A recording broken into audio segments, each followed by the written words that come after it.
29 minutos nos separan ya de las 7 de la mañana. Escuchan Alerta Bogotá Radio 1. Nos acompaña aquí en el máster de 88.9 FM el senador de la República, David Andrés. ¿O Andrés David? No, David a secas. ¿En serio? Sí. Luna Sánchez, ¿no? Luna Sánchez, sí. ¿Pero si es David Andrés o no? No, era David Andrés, pero no. ¿Era? Mentiras. Mi papá y mi mamá siempre quisieron un nombre compuesto. Y mi abuelo se llamaba David, mi papá David, yo David, y entonces le metieron el Andrés. Pero a mí no me gusta el Andrés. ¿Ah, no? El Andrés como nombre me gusta, pero el nombre compuesto no me gusta. Andrés Luna a la alcaldía de Bogotá. No le gusta. O Oiga, Andrés Sánchez. Cuando nació Alejandro, todo el mundo quería que le pusiéramos otra vez David y después Alejandro David. Yo dije, no, solo un nombre. Solo un nombre. Solo un nombre. Pero usted entonces sí, David Andrés. Sí, soy es David que Ángela Andrés. Calderón me dijo, te vi con David Andrés. Angelita Calderón. Sí, me escribió antier y me dijo, te vi con David Andrés. Un abrazo para Angelita Calderón. Ángela Calderón. Una maravilla de persona. Tremenda gerente, ¿no? Tremenda estratega brava. Y además con sentido social, conoce la ciudad, conoce el departamento muy bien. Es una persona fantástica.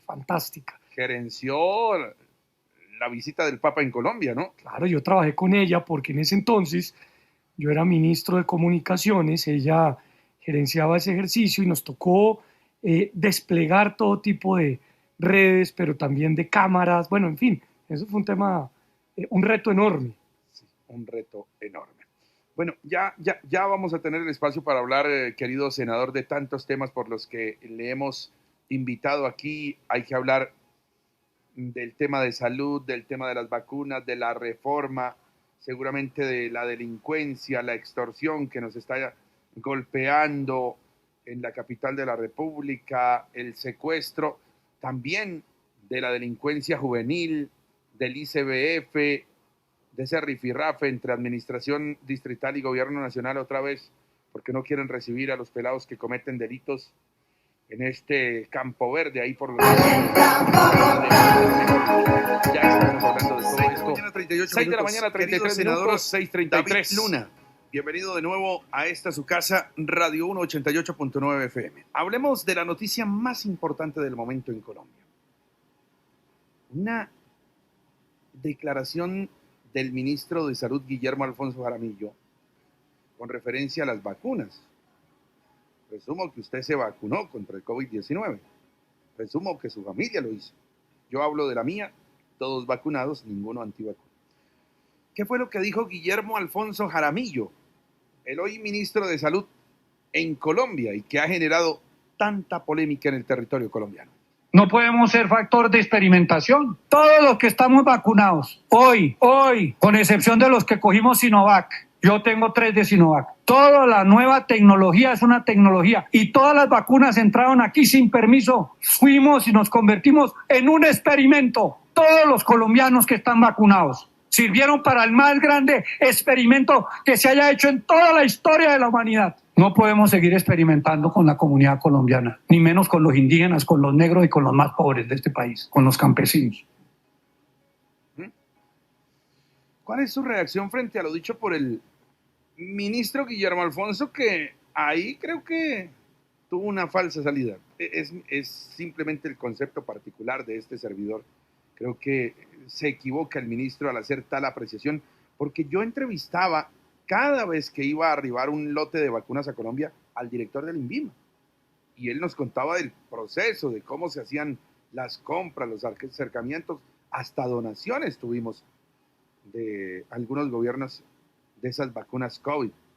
Y él dice, a excepción de los que nos pusimos Sinovac, dice, ¿no? Porque es la de los chinos, ¿no? Pero aquí entraron Pfizer, Moderna, AstraZeneca, bueno, tantas vacunas. ¿Cómo analiza el tema, senador? Pacho, yo fui el citante a ese debate. Yo fui el citante porque estoy muy preocupado precisamente porque el INVIMA tiene 30.000 trámites atrasados. Yo vi al ministro desencajado, salido de la ropa. Parecía más echándose un discurso en plaza pública que en un debate serio en el Congreso. Esa es una afirmación irresponsable, por decirlo menos. Es una afirmación que no tiene sustento ni técnico ni científico. Es una afirmación que le genera desconfianza a los colombianos y obviamente desconfianza a la vacunación. Él no es candidato ni al Senado, ni a la Cámara, ni a la alcaldía.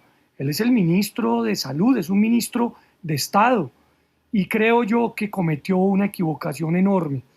Vuelvo, insisto, estaba salido de los chiros, estaba molesto, gritaba, parecía como si estuviese atafagado.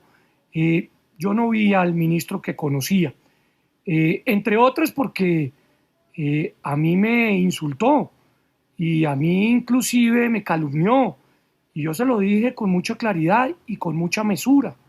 Ministro, con mentiras no. Él miente, o sea, el ministro mintió y yo no. Entonces yo creo que ni en la vida ni en la política hay que utilizar falsedades para ganar debates o para ganar peleas políticas. Acá estamos hablando de la salud de los colombianos, estamos hablando de vacunas que salvaron vidas y lo más importante de todo, lo que usted acaba de decir. Esta fue una aprobación mundial que hizo la OMS y una aprobación puntual que hizo el INVIMA en todos los lotes que entraron, incluyendo las vacunas que el mismo ministro se puso. No, es que recuerde que la Academia Sueca otorgó ni menos ni más que el Premio Nobel de Medicina porque se permitieron los desarrollos de vacunas ARNM eficaces contra el COVID-19. Es decir, el ministro está peleando contra quienes se reconocen a la ciencia como factor importante para salvarnos ante tal pandemia que vivimos, quizás monstruosa en la historia reciente del mundo. Es que no fue Colombia el que, según el ministro, experimentó con las vacunas, el mundo. Y el mundo hoy vive gracias a las vacunas.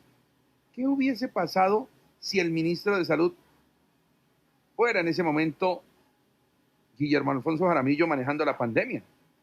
Pues seguramente nos hubiera pasado lo mismo que le pasó a Venezuela, que politizó el tema. Y obviamente el número de fallecidos fue muy, pero muy superior al número de todo el promedio en el continente. Usted lo acaba de decir, Pacho. Si usted quiere controvertir con la ciencia, tiene que utilizar la evidencia, tiene que utilizar los estudios. Y los estudios demuestran que evidentemente esa fue una vacuna con mucho, mucho estudio que salvó vidas. Claro que había que hacerle un seguimiento permanente.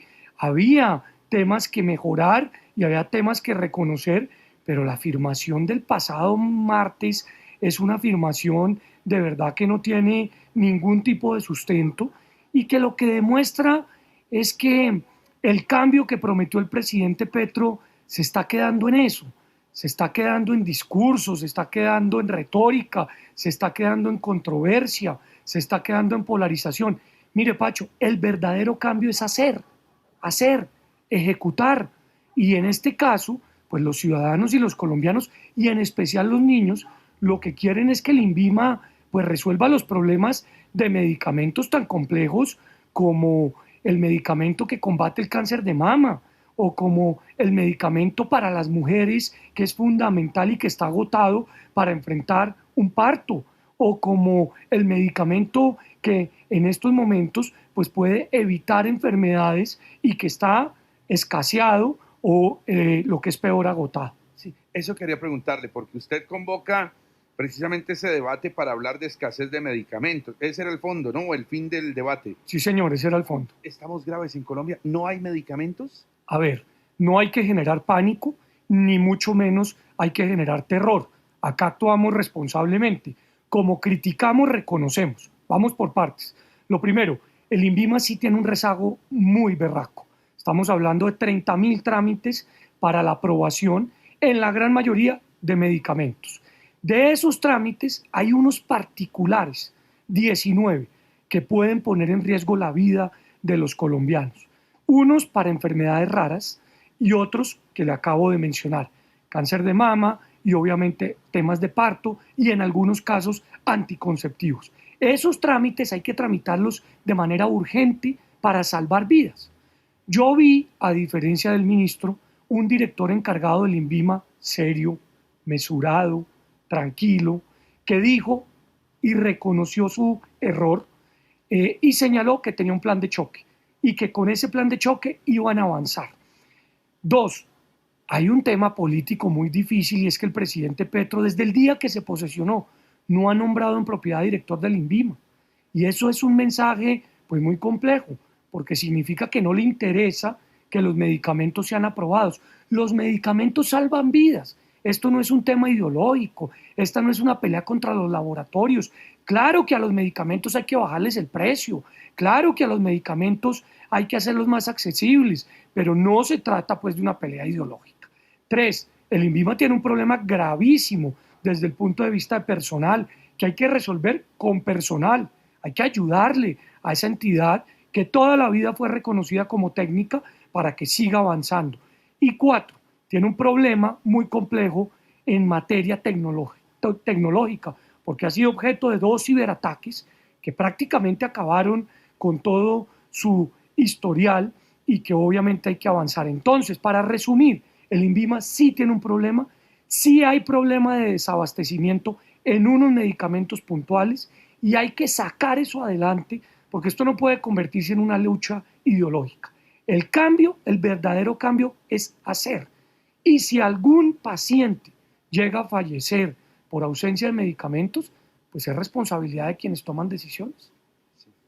Ahora, querido senador David Luna, reforma a la salud. Se van aprobando ahí en bloque artículos de la reforma polémica de salud en Colombia. Hay críticas, sobre todo de ustedes los opositores, allí en la Cámara, usted del Senado, de cómo se está aprobando la reforma sin el análisis profundo de cada uno de esos artículos. Los que más le preocupan a usted de los que ya se aprobaron, porque se aprobaron, por ejemplo, el de la ADRES, que permite el manejo de los recursos sin auditoría financiera. Mire que se está hablando ya de los centros de atención prioritaria en salud, que reemplazaría EPS en algunas regiones del territorio. ¿Qué no le gusta a usted de lo que se ha aprobado? Pacho, lo que me preocupa, lo que me da terror, es que mientras que esa discusión se da en la Cámara de Representantes, comienza ya a haber cambios liderados por el ministro para desbaratar el sistema. Yo creo que el sistema no es perfecto, el sistema no es equitativo del todo, el sistema merece y requiere cambios, pero también hay que reconocer que es un sistema que permite que el oyente que está enfermo de cáncer, cuyo tratamiento puede costar 400, 500 millones de pesos, lo puedan atender, le puedan hacer el tratamiento, porque quienes afortunadamente hoy, quién sabe mañana, no estamos enfermos, pues pagamos por ese tratamiento. Es un sistema claramente solidario. Quienes tienen y quienes no están enfermos pagan por quienes no tienen y por quienes están enfermos. Eso me preocupa. El sistema prácticamente se acaba desde el punto de vista solidario. En segundo lugar, me preocupa lo que usted acaba de decir, la ADRES. Claro que hay que girarle directamente a los hospitales para que no haya un peaje, pero hay que hacer auditorías porque de lo contrario van a comenzar a cobrar simplemente por todo y vamos a volver al septiembre negro de hace 30 años, cuando en el mes de septiembre ya no había plata para pagar a los hospitales y a los tratamientos. Yo creo que el sistema que hoy opera en Colombia, el que se llama de verificación, el que se llama de prevención, opera, pero hay que hacerlo más efectivo, más fuerte. Hay que llegar a regiones donde no se están llegando, hay que ir a municipios donde no hay centros primarios de salud, pero para eso no se requiere el cambio que se está haciendo. Mi pronóstico, como lo dije desde el principio, la reforma va a pasar en la Cámara de Representantes, ahí lo que hay es una pantomima de los partidos que dicen en los medios que se van a oponer y terminan votando, el Partido Liberal, el Partido de la U, en algunos casos el Partido Conservador, el Partido Verde. Nosotros estamos demostrando y señalando que esa reforma no debería pasar. Yo creo que el presidente, si verdaderamente quiere construir un acuerdo nacional, debería retirarla y volverla a presentar para resolver los temas claves. Uno de ellos, meter en cintura las EPS, otro de ellos, pagarle mejor a médicos y enfermeras, otro de ellos, llegar a municipios donde no se ha logrado llegar. Pero en Senado el debate será distinto. Yo creo que en el Senado pues habrán voces que claramente con argumentos, con respeto, sin gritos, sin show, pues diremos cuáles son los temas graves y esperamos que la reforma no pase. Si llegan a comprar conciencias, como lo están haciendo en la Cámara de Representantes, pues la situación ya le quedará en manos de la Corte. Lo más preocupante hoy es que el sistema hay que protegerlo. Mientras que esto sucede, tienen que seguir las EPS, lo más importante, administrando el riesgo. ¿Qué es eso? Pues saber cuándo un paciente eventualmente se puede llegar a enfermar o porque está pasado de kilos o porque no se ha hecho los debidos exámenes de verificación o porque en una verificación se dieron cuenta que eventualmente podía venir una enfermedad. Esa administración del riesgo es lo más importante y eso hoy lo hacen pues los centros de salud, los médicos, pero quien maneja esa data es la EPS. La pregunta es quién lo va a hacer, quién va a administrar las citas, quién nos va a decir dónde tenemos que ir, cuánto tenemos capacidad de elegir. Eso no está contemplado en la reforma. Sí, usted hablaba de protección. Permítame meterme en un tercer tema. Que ya hablamos del despropósito del ministro de la Salud con las vacunas, ya hablamos de reforma, protección. Hay polémica hoy en Colombia y especialmente aquí en el centro del país, en Bogotá, porque el Instituto Colombiano de Bienestar Familiar se está negando a recibir a esos jóvenes que por una u otra razón cometen un error en una determinada edad, hablamos de menores de edad, y sobre todo se implican en delitos penales y que deberían ser acogidos en ese centro que no es carcelario como tal, sino de resocialización, como de rehabilitación de muchachos, porque pues hoy presumo, y así como lo conocen ustedes más que nosotros, pues hay una ley de infancia y de adolescencia que no castiga como uno quisiera, porque hay algunos jóvenes que ya están cercanos a los 18 que cometen unos delitos crueles, pecados de homicidio, y que terminan siendo pues más que castigados, protegidos. Pero aseguran desde el gobierno nacional y también en algún gobierno distrital que pues los niños no deben ir a la cárcel. No es justo que un niño vaya a la cárcel. Pero es que hay delitos que se tipifican y que deberían ser contemplados en una edad determinada de la juventud para ser penalizados. Lo que está pasando en Campo Verde, ahí en Bosa, es preocupante. No quieren recibir a los muchachos que han caído en errores. Mire, Pacho, lamentablemente en nuestra sociedad hay jóvenes de 17 años que han cometido homicidios y necesariamente tanto sus padres como el Estado tienen que lograr y apuntar a que se resocialicen. Claro que sí. Como también hay otros jóvenes de 16 o 15 que han cometido delitos con arma blanca y el Estado tiene que resocializarlos. Lo que el sistema hoy señala es que deben haber unos centros especializados para que ellos tengan ese proceso de resocialización, pero también para que tengan una sanción, que sepan que lo que hicieron es indebido, acabaron con una vida. Bogotá hizo un esfuerzo enorme para crear ese centro de resocialización en Campo Verde. Y ahora el gobierno del presidente Petro dice que no lo recibe en manos del ICBF porque ningún niño, ningún joven puede pasar por un establecimiento de resocialización. Yo no estoy de acuerdo con el presidente Petro. Acá nuevamente pretende invertirnos los valores y acá nuevamente pretende señalar que el delito paga.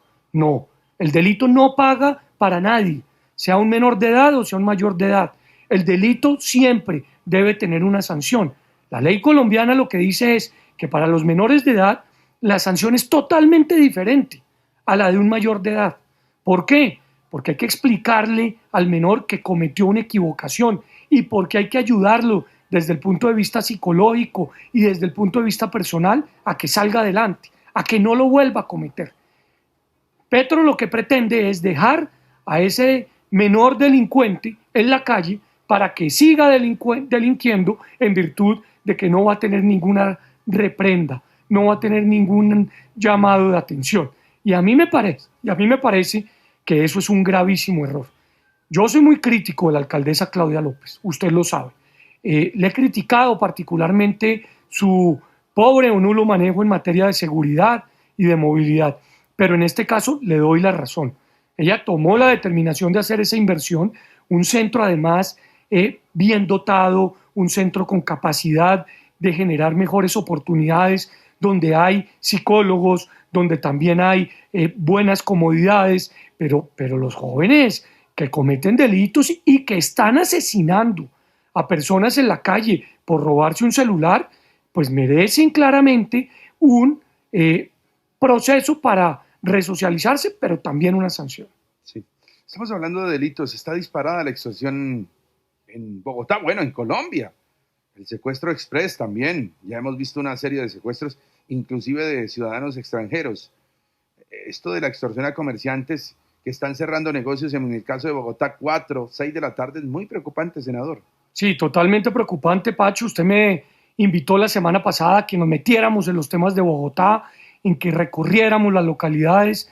Yo estuve en Suba particularmente y tuve la posibilidad de ver cómo hay pues comerciantes que están aterrados, comerciantes que están siendo extorsionados a través de mensajes de WhatsApp, que esas banditas del crimen organizado los obligan a consignar en Nequi, en Daviplata, y obviamente pues acabar con su obvio producido, no permitiéndole pagar a sus empleados.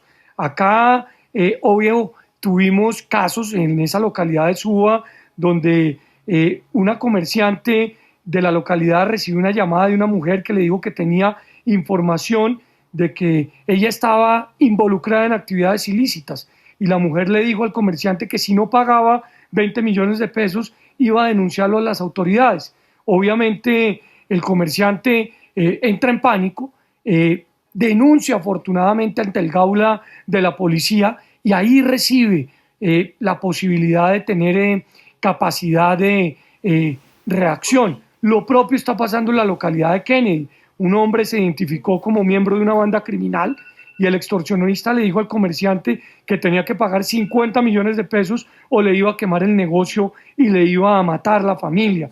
Todo esto son con testimonios que pudimos señalar. Entonces, las cifras de la policía de Bogotá señalan que la extorsión a comerciantes aumentó en un 20% en el primer trimestre del año 2023 y acá hay una recomendación muy importante que es permanentemente llamar a la línea 165 cuando en las diferentes localidades eso esté pasando. Está pasando y no nos podemos dejar ganar la batalla por el crimen organizado, en este caso por bandas o en otros casos por personas que se hacen pasar por bandas que causan un daño terrible en los barrios de Bogotá.